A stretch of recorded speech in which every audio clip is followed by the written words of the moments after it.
Okay. I'm with Mr. John J. Jeckovich.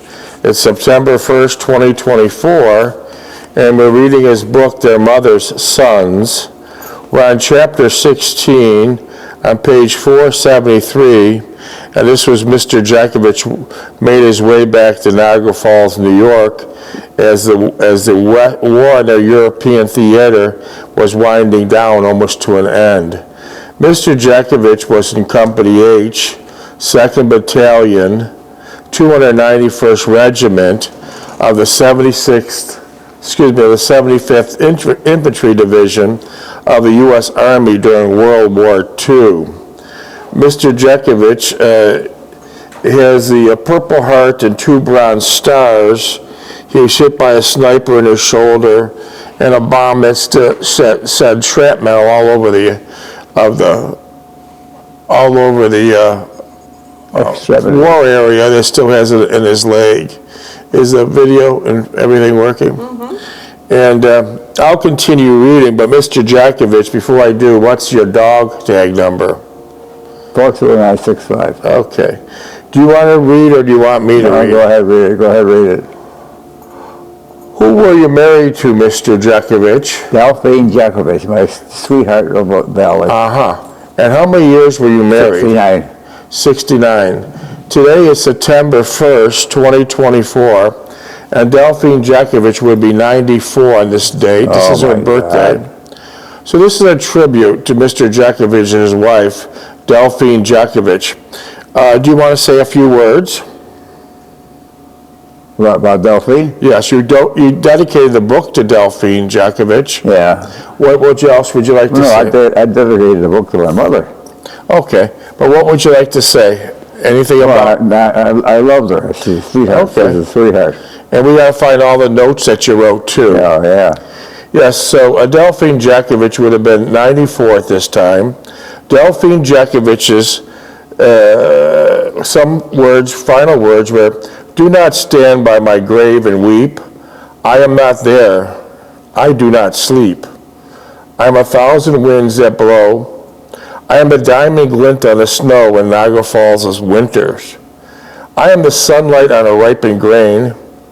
I am the gentle autumn rain at Bowman Lake State Park in Norridge, New York," correct? Yeah. Norridge, New York.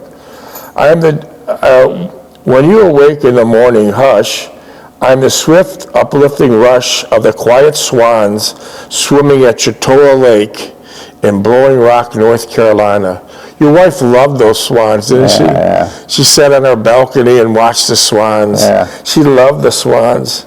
Interesting thing about the swans, they take care of their young, and once the young becomes a year old, shoo them out. They gotta go. They gotta go. I am the soft stars shine at night. Do not stand by my grave and cry. I, Delphine Jeckovich, am not there. I did not die. I, Delphine Jeckovich, now live with the risen Lord. Goodbye for now. With love, Delphine Jeckovich. And the tribute we made had a beautiful white swan in it. So eternal rest unto Delphine Jeckovich, O Lord, and let the perpetual light shine upon Delphine Stulak Jeckovich. Stulak was your wife's maiden name, correct? Mm-hmm. Stulak was your wife's maiden name, right? Yeah. Okay. May Delphine's soul, through the mercy of God, rest you in peace eternally. Delphine was not just a mother, but she was everybody's best friend. Everyone loved Delphine. Oh, yeah. She had no enemies. Yeah. She had no enemies. And it's such an interesting story when you wanted to sell your house. And tell us how this went, how Delphine found the buyer. Yeah. How did that happen? My mother loved Delphine. Yeah, she did. But when when Delphine was getting ready to sell the house, a realtor couldn't find a buyer. But tell us how Delphine found the buyer. In the grocery store, yeah. Tell us how that story. Well, she was in the grocery store. The guy was talking about, you want to buy a house. Dad stepped up and said, I got a house to sell. And that guy actually bought it, right? Yeah, full price. Yeah. Full price. Yeah, and then he's moving out, and we're moving out together in a snowstorm. Oh, my word. Yeah. In the middle of December. Yeah. He's moving in and you're moving out. That must have been a lot of confusion. Yeah. Was Delphine upset when that was taken? And then he was in there 2 hours, he had a whole bunch of stupid cigarette butts down in the cellar. Wow. And you had never allowed anyone to smoke? No. And he just came in and started doing his own He thing. made a mess, started making a mess. So I was glad to get the hell out of there. So finally, Delphine was not just a mother, but she was everyone's best friend. Yeah, in fact, I received a text just a minute ago from Nancy. And Nancy texted me and wishing Delphine a happy birthday and how she looked forward of meeting with Delphine on a regular basis. She will be missed greatly, but we will meet again. Her memory will live on in our hearts forever. Love, John. Mom, I love you. Rest in peace. Love, John and family. So that was a nice tribute there. Let me see that. Let me see the front. Okay, hand it to him. He can hold it up for everybody. Hand it to him. Oh, yeah. Hold it up. Yeah. Take it, Mr. Jeckovich, and hold it up. That's a beautiful tribute to Delphine Jeckovich. And if you can notice, Mother's Day. Yeah, if you can notice the swan on the back. Who made this up? I did. Huh? I did. And I gave it to you a gift for Mother's Day in 2023. So take the thing home. It's too heavy. Well, that's heavy. That's heavy. That's damn heavy. I got the best of materials I made that thing with. And they go cheap, I can tell you that. Okay, so happy birthday, Mrs. Delphine Jeckovich, and we'll see you again. We'll see you again, that's for sure. Well, before I start reading your book, you have anything else you want to say? No, go ahead. What time is it? Let's see. 7:30? 7:05. 7:05. Yeah.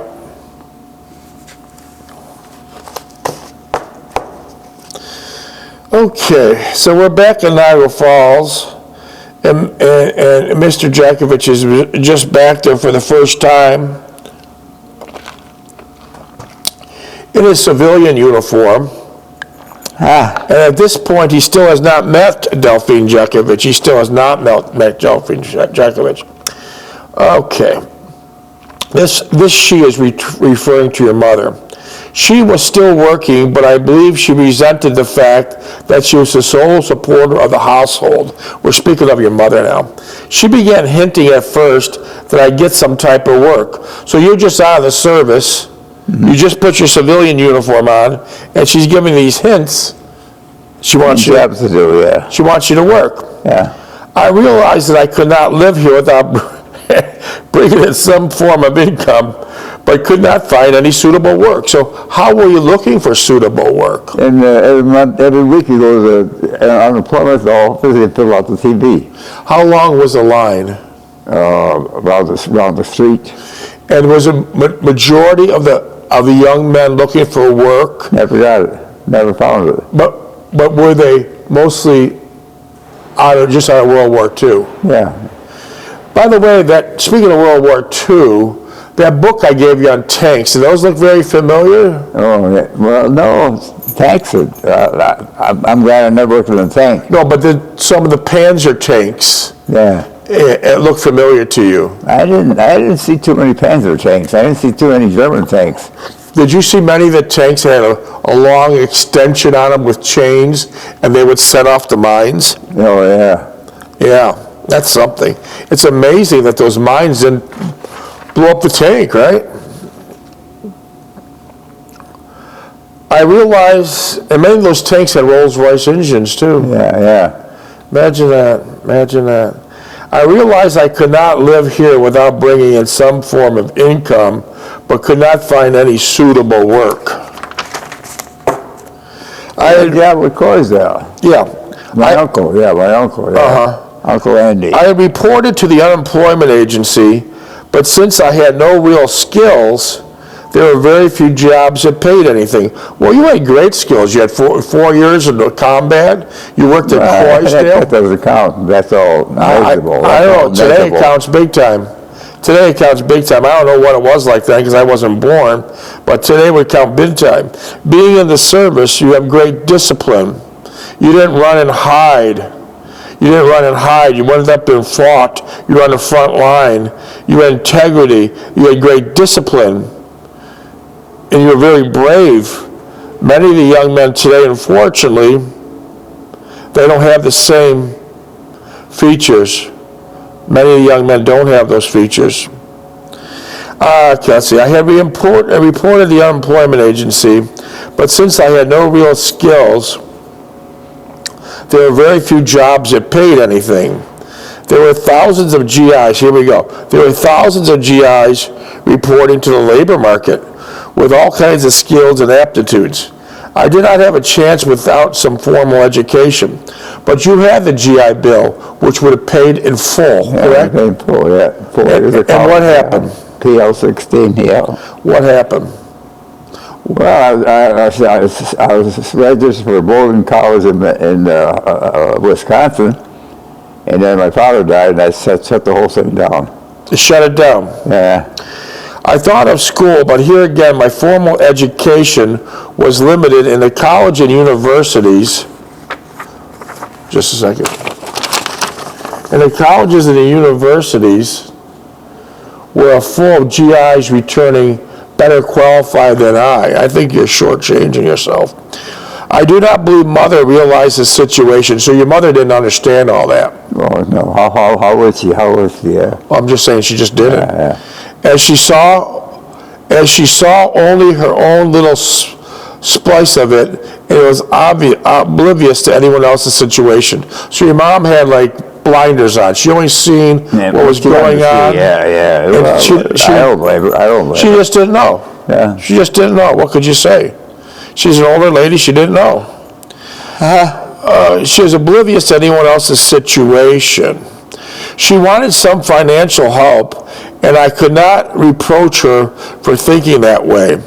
I kept looking, and each day would turn into another frustrating experience, only to end up with me daily facing the wrath, indignation of Mother when I returned home without a job. But wasn't your mother very thankful for 4 years you sent almost all your pay to her from the Army? She didn't realize that. She didn't realize that. Well, you did more than most. You did more than most. My chances of finding appropriate employment were almost non-existent. What I learned in the Army was of no use to me in civilian life. Integrity, honesty, determination. Army taught no one to be a loser because we don't want a generation of losers. I think you learned a lot from the Army. My experiences in leadership and decision-making were invaluable, but I had to have something tangible to relate to them. And plus, you're a lead man during World War II. You had your own platoon. I was home, but I felt no sense of exhilaration or euphoria. Instead, there was a great and overpowering feeling of ineptness in that I had not accomplished anything in my 4 years in the Army. Oh my God, you have not accomplished nothing in 4 years of the Army? Didn't we not see people from France sending you videos in the last month? Yeah. Young men saying, "Thank you, Mr. Jeckovich," and he's standing in front of the Eiffel Tower. We're liberators. Well, then that's a great accomplishment. Let me just get back to that. A young man sent us a video just out in the clear blue skies, and he's standing, his whole body images pointing to the Eiffel Tower, saying, "Thank you, Mr. Jeckovich, for being in combat and liberating Paris. Otherwise, this would not be here today." So that's quite an accomplishment. Right. On the other side of it, I could never imagine young Americans doing that. Yeah. I couldn't imagine it. They're extremely thankful and appreciative in Europe, even the next two generations already.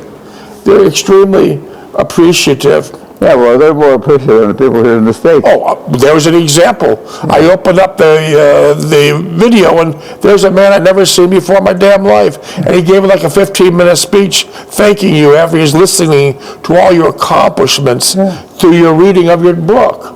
So that is a lot. Don't sell you short on that. Don't sell yourself short on that, please. Let's see. Anything in my 4 years there, I did not come home a hero. Well, 2 Bronze Stars, Purple Heart, what the hell you call it. As a matter of fact, my unit was never cited for anything and never received the praise of notoriety that the other units did. All that was past and long forlorn. I could do nothing about that now.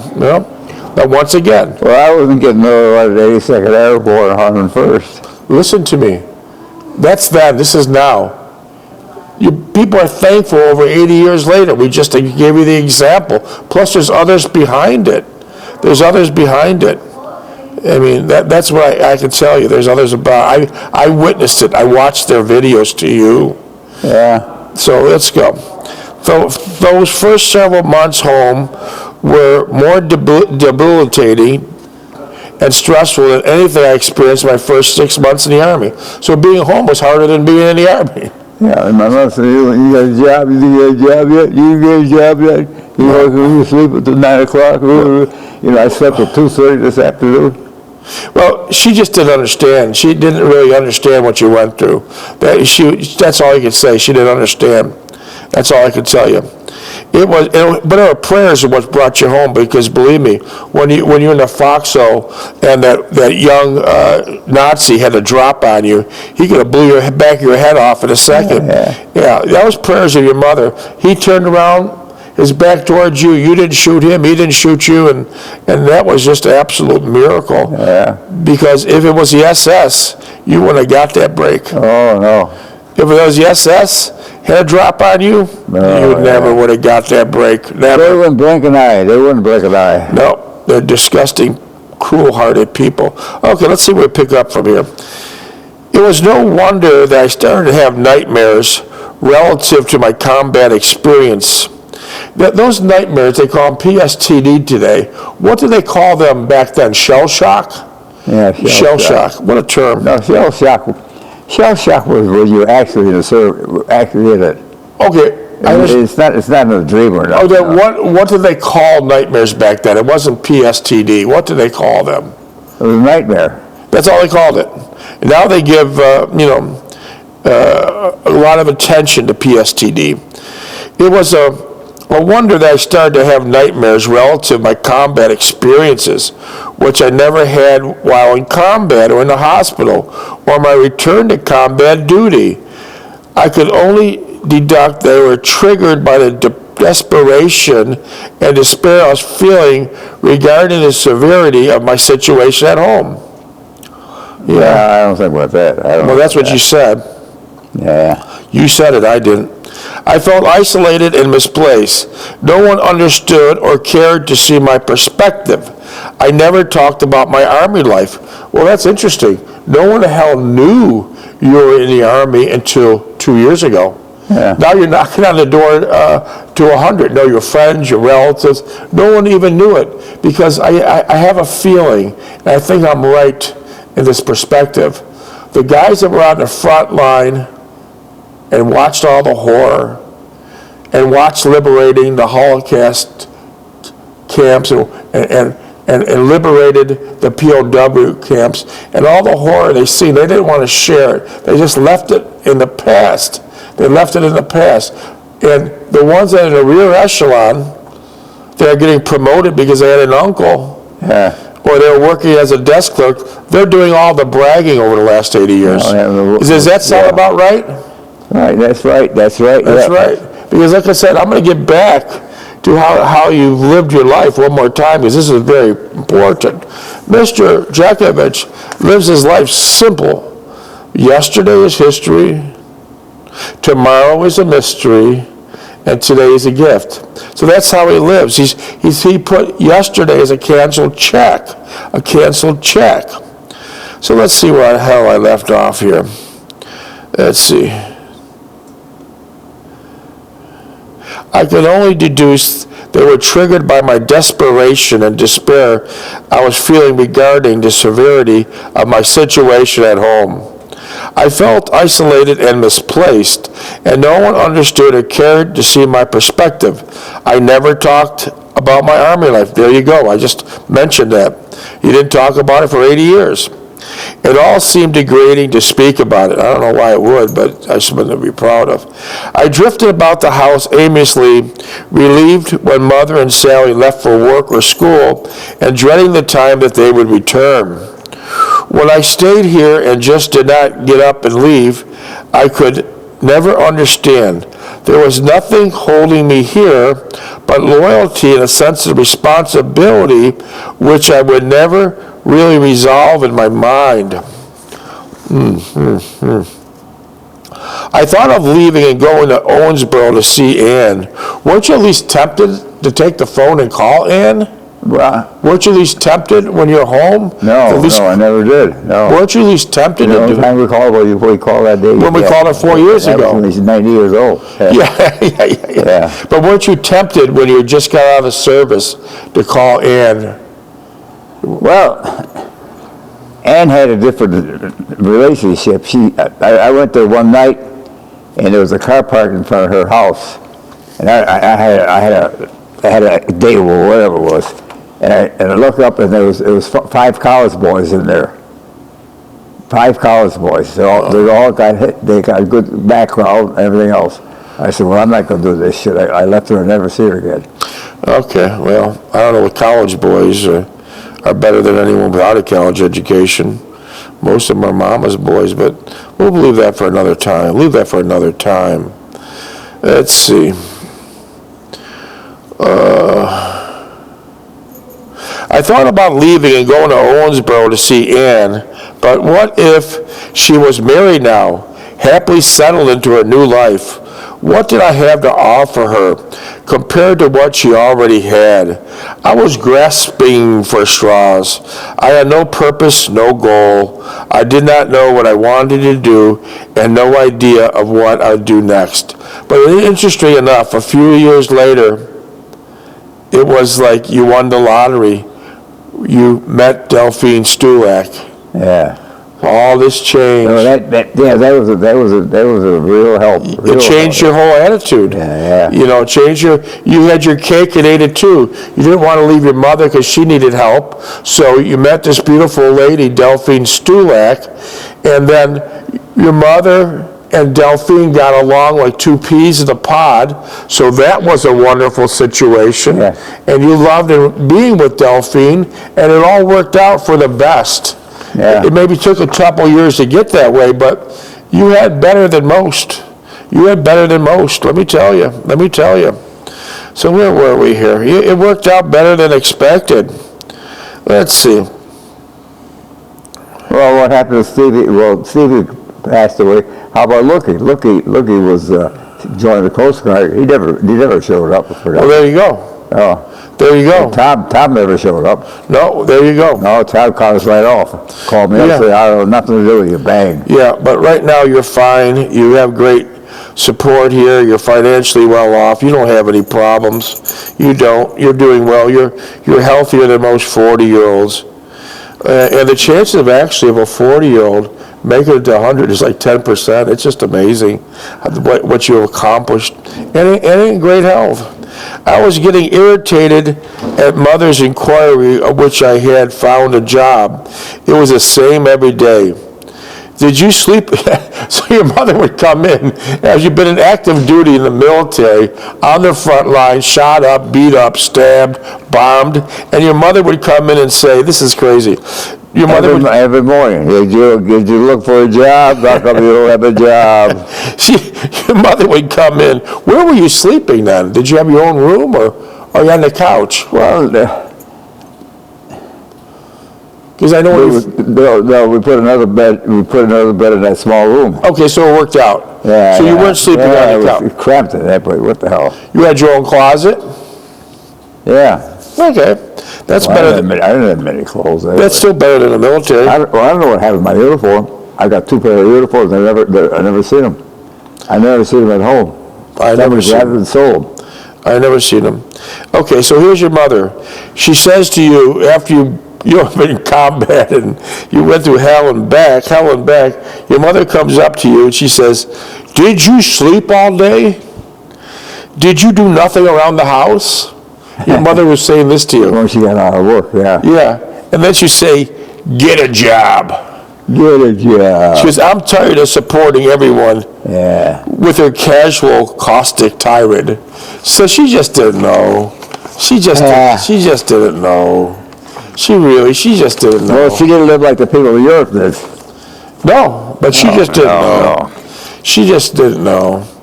Okay, now, page 475, civilian life against. I'm continuing on with your mother. Oh, brother. Oh, brother. No wonder why I was having nightmares. This was slowly evolving in the same pattern and mold that was prevalent before I went into service. So the same stuff. Before you went into service, your mother started up again, right? I was honestly looking for work, but did not get any serious offers. I was seriously considering returning to Croydale. Tell us about what Croydale is. Croydale is a sheet metal shop. My uncle worked there. And was your uncle Andy still working there? Then, yeah. He was top man. He did all the figure for the ducts and everything. We put them out and we installed them. We went in every damn factory in town. Well, let me ask you something. Your Uncle Andy was a hell of a handyman. He was a genius. He could fix anything. So you worked for him, and you said before you went into service, and you said for the first 2 weeks he didn't talk to you, right? Yeah. Why was that? Because him and my mother were fighting. Oh, okay. So your mother is Uncle Andy's sister, right? Yeah. And let me try to understand that. They're always fighting back and forth. Yeah. What would they fight about? They didn't live in the same house. They were just pissed off, that's all. Isn't that just their personality? They're always mad? Oh. No, I mean, your mother and Andy, were they? No, my mother was real kind-hearted. Okay, so at that time when you were working at Croydale, sheet metal, that's when Uncle Andy wouldn't say hello to you or talk to you because he was fighting with your mother. Yeah. So how did it eventually break? I didn't think who I was because he never introduced me as Jeckovich. I'm sure he knew. No, he didn't. A Jeckovich looks very different than most people. I'm sure he knew. He's seen your Russian and Austrian trade. I don't think so, no. Okay, so how did the ice finally break? How did you finally talk? How did the ice finally break? How did you finally talk to your Uncle Andy? Well, about two weeks later, he figured I was a good worker. I listened to him and I did everything he told me to do. So you proved yourself. Yeah. And then you and him were best of friends. Yeah, so when he went out, we went out together. And did he ever talk about your mother or ask about you? No. Never did it? No. Did your mother ever ask about him? No, well, Uncle Johnny would come by and he'd see the truck in the back, he would stop. If the truck was gone, he would come in and see my mother. Okay, so Uncle Johnny's your mother's other brother. Yeah. And when he seen you home, he'd just keep going. Yeah, I don't know why he had something against me. Yeah. But I never had that much to do with Uncle Johnny anyway. Yeah. Was he a great craftsman like Uncle Andy? No. He didn't have the same ability? He was a plumber, but he was a lousy plumber. He went and fixed my mother's sick and he did no good job. I would go back and fix it. How about, was it Uncle Andy or Uncle Johnny that was there when you fell off the 2-story roof? Who was that? Uncle Andy. Tell us how that went. No, it wasn't Uncle Andy. It was the guy that had working for him. So you didn't work with Uncle Andy every day? No, they had 3 crews. Okay. Sheet metal, gutters, and furnaces. You're a teenager. You're working on the second 2.5 stories up, and you fell off the roof. Tell us the rest of the story. I fell off the roof, and he was on the next. He was down on a scaffold below me. I went over him. He said, "Get up your goddamn ass and get back to work." And how many? That was Uncle Andy. That was the guy that worked for him. An employee of Croydale. Yeah. Like the foreman.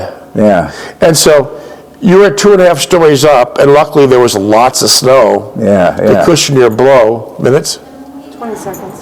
And what did he say to you now? Didn't he say, "How are you doing? Are you hurt?" No. He said, What was "Get his back to word? work." What was his words? Well, I told her. What is it? What did he say? Get your ass back to work? Yeah.